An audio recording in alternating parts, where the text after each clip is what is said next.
I saw a report only yesterday of analysts warning of capacity concerns and grid concerns if EVs are set to total 5% of UK power demand by 2030, if that's the case.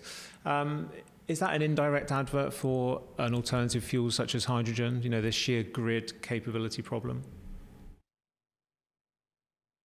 I think the strategy needs to be continually modified, updated. So what we've all got to recognise is that the grid will be used for most things, and the whole world wants to increase the size of the grid in theory by whatever 5 to 10 times, and we want to do it in the next 5 or 6 years. And some of that will be impractical. We all like wind turbines and the way they operate, and solar, but they don't operate 100% of the time every day. So again, we've got inefficiencies there that we've got to take into account, and somewhere we've got to simplify the process. And I kind of hinted earlier on, maybe we've got to get on and produce hydrogen chemically, and let the wind turbines and the solar go towards electric products. We've got to somehow divide, because the danger is we try and go through one set of technology or one set of supply infrastructure too early, and we end up congesting, and there'll be nothing worse than we get in a point where the supply doesn't keep up with the demand of the new technology. That would be a real crisis for the world. So I think it needs lots of thought, it needs lots of calculation. We need to think of different methods, simpler methods.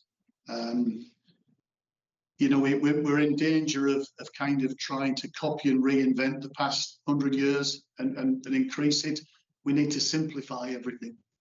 We need to have the minimum distance of energy transportation. We need to have the most efficient solutions. We need to make sure all of our products are 50% more. We've worked on our products for the last 15 years, and they use 60% less fuel than they did in 2010. We need to do that again. So we use the minimum amount of grid electricity for the electric ones, and we use the minimum amount of hydrogen. So we've got to keep turning the lights off. We've got to be super efficient in everything that we do. And I think that's really, really important. So there's no one answer. All I know is it's an enormous task ahead of us, and we've all got to make sure we're up to the challenge if that's what we want to achieve. We have no time to worry about slight imperfections. The danger is we want everything to be 100% efficient, or we shouldn't use it. It doesn't work like that. We've got to get started, we've got to get moving, and we improve it as we go.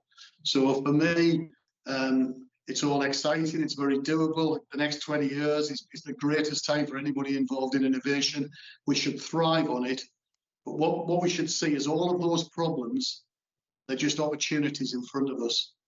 Our business, we're lucky having a private family business. We have a simple culture, can-do attitude, and a sense of urgency. What's the challenge in front of us? How do we fix it, but how do we do it quickly? May not be perfect, but we'll make it more perfect as we go. And I think that's really important. Thank you.